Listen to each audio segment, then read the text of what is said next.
The third type of attitudes that result in behaviors in organizations that I want to cover in this chapter is prejudice and discrimination. So when we're looking at prejudice, again, we want to define it. Negative attitudes towards members of a specific group based solely on the fact they're members of that group, i.e. age, race, sexual orientation. So prejudice is when we have attitudes, so thoughts that are both emotional and, again, remember that attitudes are made up of affective components, which is basically emotions, feelings. It includes a cognitive component, our thoughts and our beliefs, and it includes an inclination towards behavior. Now, that behavior does not necessarily always result in behavior, but those are the three components. So just recognize that someone can be prejudiced and behave in a way that is not seen as prejudice, just like someone actually may not be prejudiced, but may act in such a way. If we're truly saying that someone is prejudiced, we're saying they have the negative attitudes, they have the negative beliefs, and they have the inclination to behave in that way.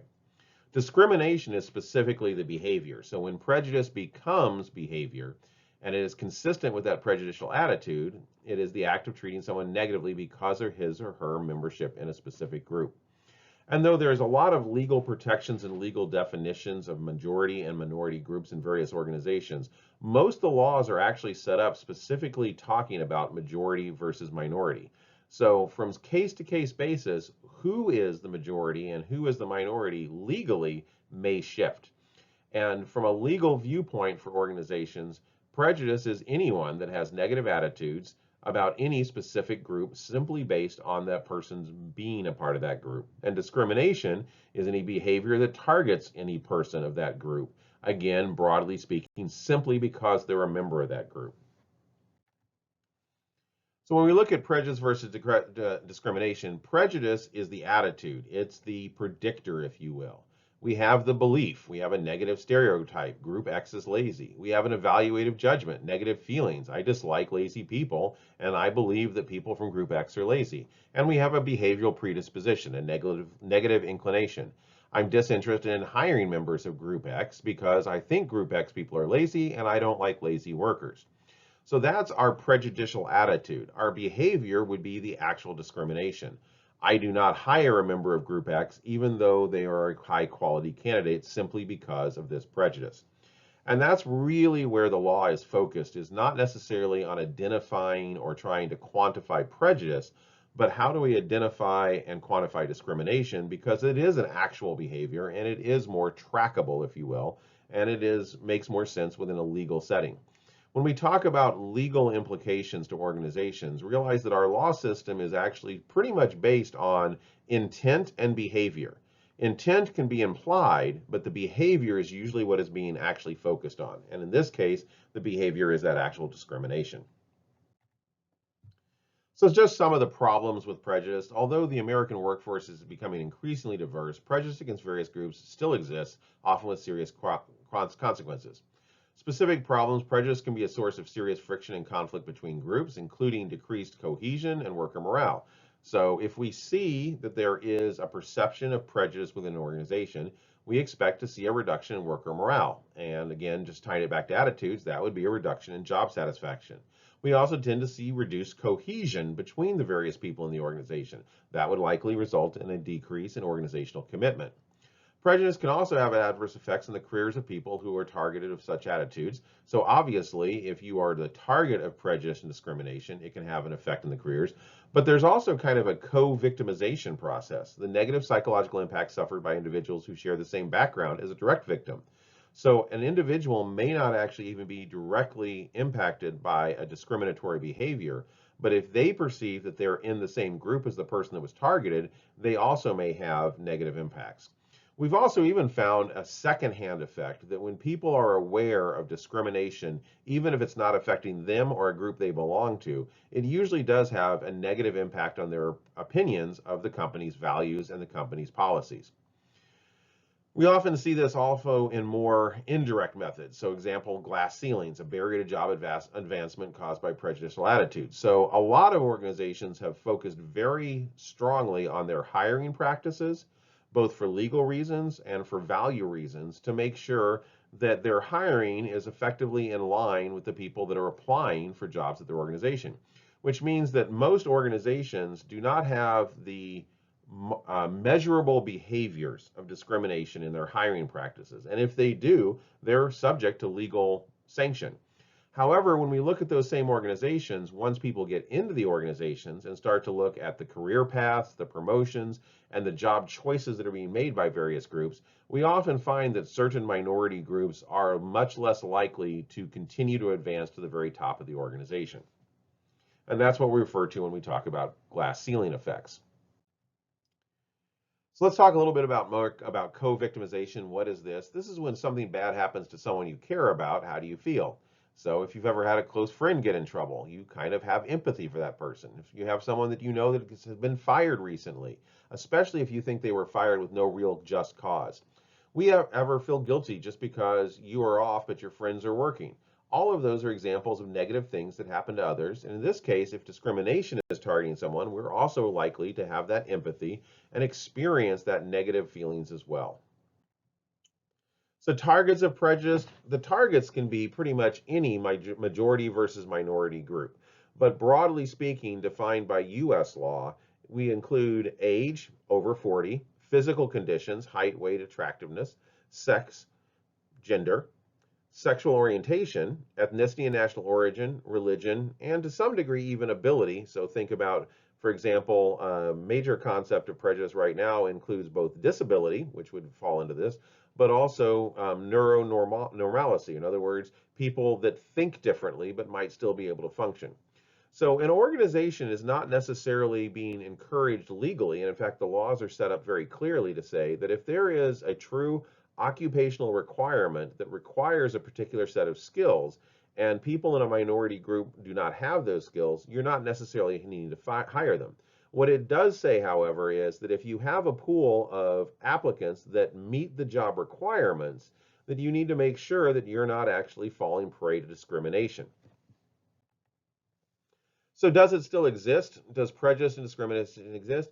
We find less overt and blatant discrimination than once existed in this country. I think changing values, changing generations, and also changing laws have made this much less likely. So it's fairly rare that an organization actually loses an accusation of overt or blatant discrimination.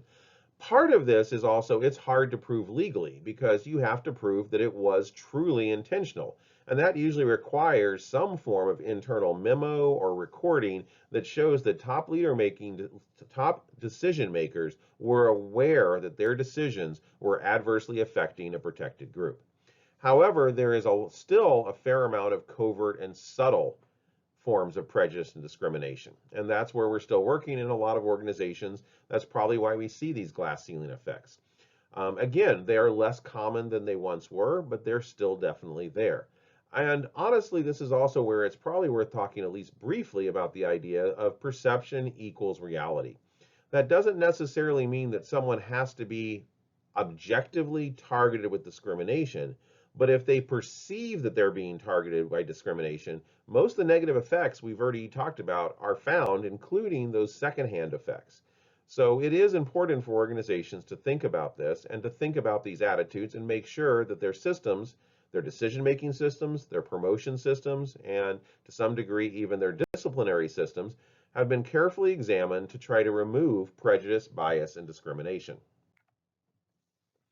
So some of the major approaches to increasing diversity and basically reducing prejudice and discrimination in organizations include affirmative action plans and diversity management programs. So affirmative action plans are diversity programs designed to respond to affirmative action laws, which were legislated to give employees opportunities to groups that have been underrepresented in the workforce. It should be noted that the United States Supreme Court has found that actual quotas are not actually defendable for organizations. What it does mean, though, is an organization needs to show that it is doing due diligence to attract and to evaluate diverse groups of people applying to their jobs. Diversity management programs are programs in which employees are taught to celebrate the differences between people and in which organizations create supportive work environments for women or other minorities. These programs should be supportive of a variety of differences that individuals in the organization represent: disabilities, religion, cultural differences. So one way to kind of conceptualize this is affirmative action plans are about what is an organization doing trying to ensure that a diverse group of people apply to the organization. that the organization is attracting qualified applicants from diverse groups, and that their selection systems are truly selecting for job relevant skills and are not allowing prejudice or discrimination to enter into that process. Diversity management programs are usually what happens once someone is actually within the organization. So trying to make sure that they feel that they're a part of a cohesive team, that they are welcome, and to communicate to majority members of just some of the various things that they can do to make sure that they're not excluding people or showing prejudice. So some myths and facts about affirmative action.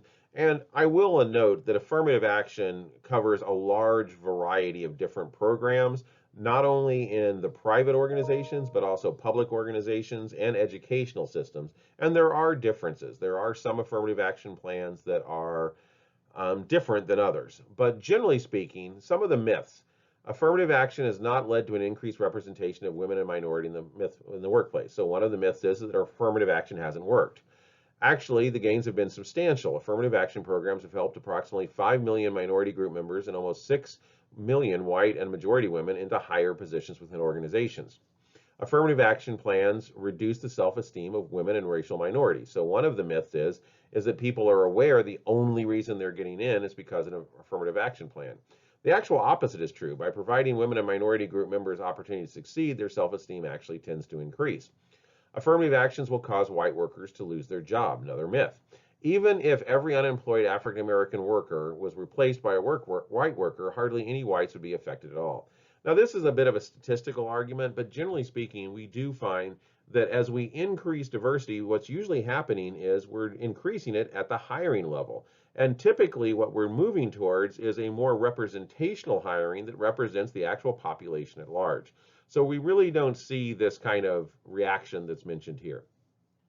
Another myth is affirmative action plans bring unqualified people into the workplace.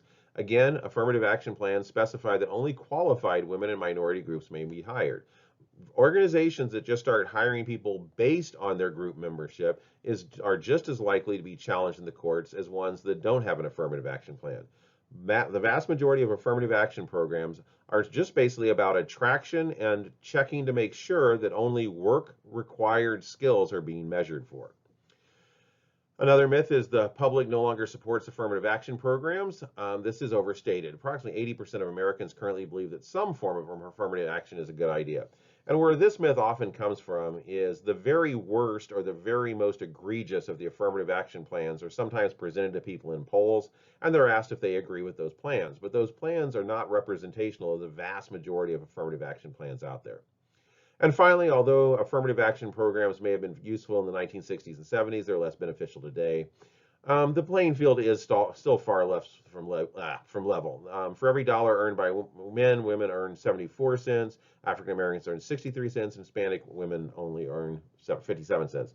Now, I do want to talk about these. We often run into these. I think these have actually been updated recently. I think women are now supposedly earning 82 cents on the dollar. That is across all men and all women in all professions. If we actually look at the difference between men and women in the same roles in the same profession, there is still a measurable difference, but it's often the difference between 95 cents and a dollar.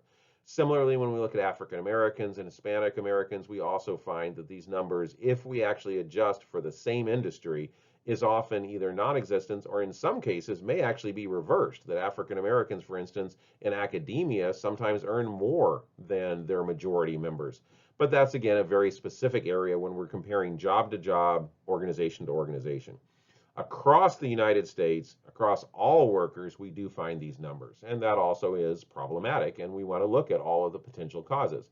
And prejudice discrimination is one of those causes, but there are many others, including personal choices. Now, those personal choices may also be driven by our environment, how we're being raised, our educational expectations, and those can be, again, societally problems as well.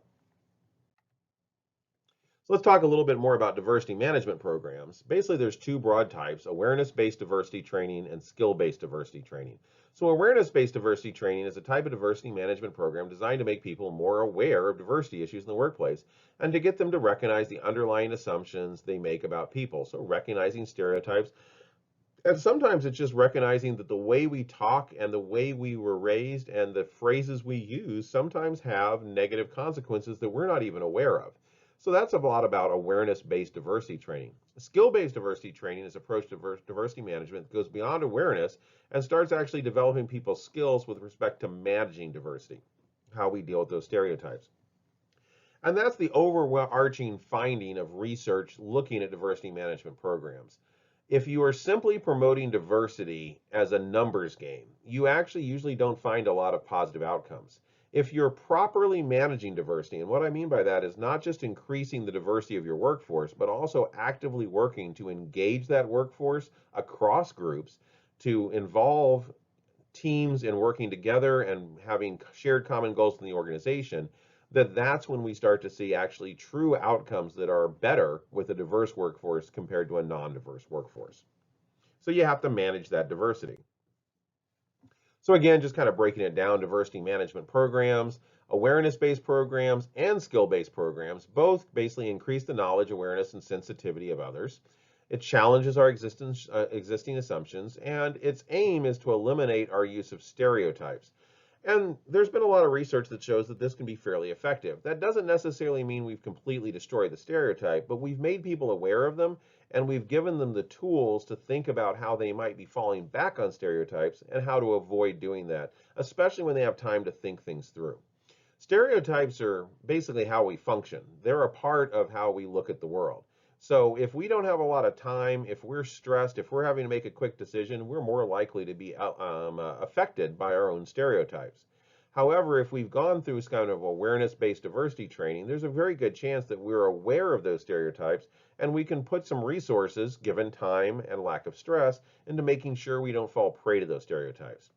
Where this adds to is skill-based diversity training also develops new diversity skills and strengthens currently diversity skills. And now the knowledge that comes with awareness-based can be resulting in those developing the skills, but the idea behind skill-based diversity training is to do both. Increase the knowledge, challenge existing assumptions, help people fight their own stereotypes, but also how do they help that is to develop new diversity skills and to strengthen their current skills. This results both in improving the quality of interaction between people from diverse groups, which again then has the outcomes that we're looking for organizationally. Levels of morale, productivity, and creativity are raised. Organizational competitiveness is enhanced. And that's the idea of managing diversity. We don't just want diversity from a numbers game. We don't want diversity simply because it's required by law. There is also solid evidence that well-managed diversity results in a higher, more productive, and more creative organization, which results in organizational success.